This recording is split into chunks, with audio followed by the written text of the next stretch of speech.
ইষ্টপ্রাণ দাদা ও মায়েদের প্রত্যেককেই জানাই আমার আনন্দিত জয়গুরু। আশা করি আপনারা ঠাকুরের দয়ায় বেশ ভালোই আছেন। আমিও ঠাকুরের দয়ায় বেশ ভালোই আছি।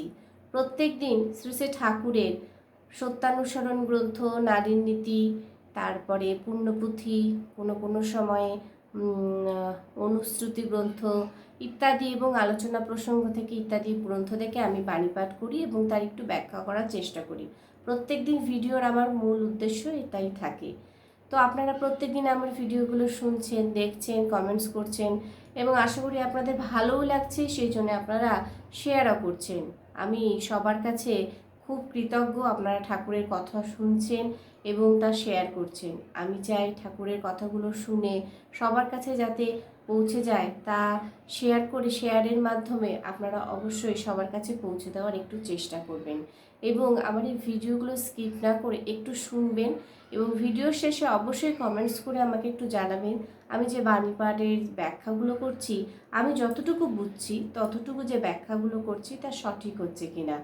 তো আজকে পরম প্রেমময় শ্রী শ্রী ঠাকুর অনুকূলচন্দ্রের নারী নীতি গ্রন্থ পাঠ করব এবং তার ব্যাখ্যা করার চেষ্টা করব। আপনারা ভিডিওটা স্কিপ না করে একটু শুনবেন, অবশ্যই কমেন্টসে আমাকে জানাবেন। পরম প্রেমময় শ্রী শ্রী ঠাকুর অনুকূলচন্দ্রের নারী নীতি গ্রন্থ পাঠ। মিথ্যায়। আজকের বিষয় মিথ্যায়। আর একটি জানোয়ার আছে, তাহা প্রায় ছাড় প্রকারই মতন, সেটি মিথ্যা কথা। ছাড় প্রকার কেমন হয়?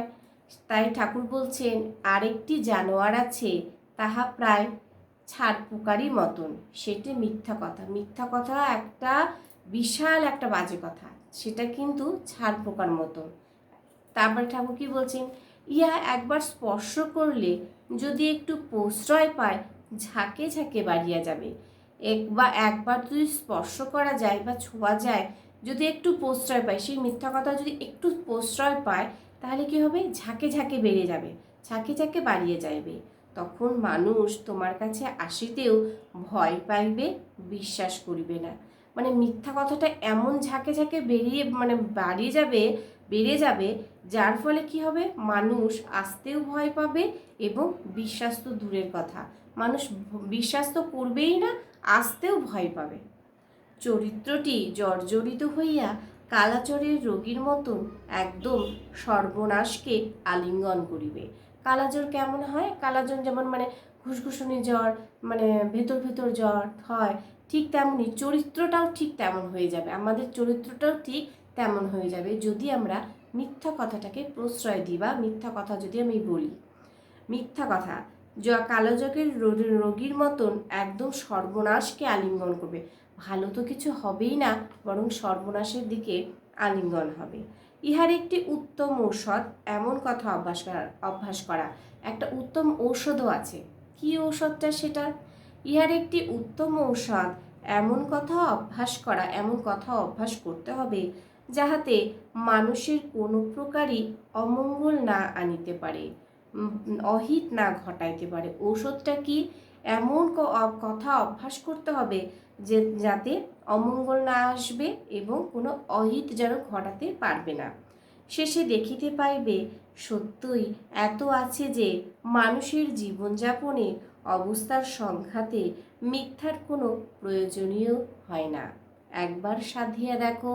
বাণী সংখ্যা 137। ঠাকুর বলছেন শেষে তুমি যদি মানুষের যাতে কোনো প্রকার অমঙ্গল না হয়, অহিত না করাতে পারো, এই জিনিসটা যদি তুমি একবার করে যদি নিজে চেষ্টা করে দেখতে পারো, তাহলে দেখবে যে মিথ্যার সত্যই এত আছে যে মানুষের জীবনযাপনে অবস্থার সংঘাতে মিথ্যার কোনো প্রয়োজনই হয় না। মিথ্যার কিন্তু কোনো প্রয়োজনই হবে না। একবার সাধিয়া দেখো। ঠাকুর বলছেন একবার চেষ্টা করে দেখো, মিথ্যার কিন্তু কোনো প্রয়োজনই হবে না। বাণী সংখ্যা 137।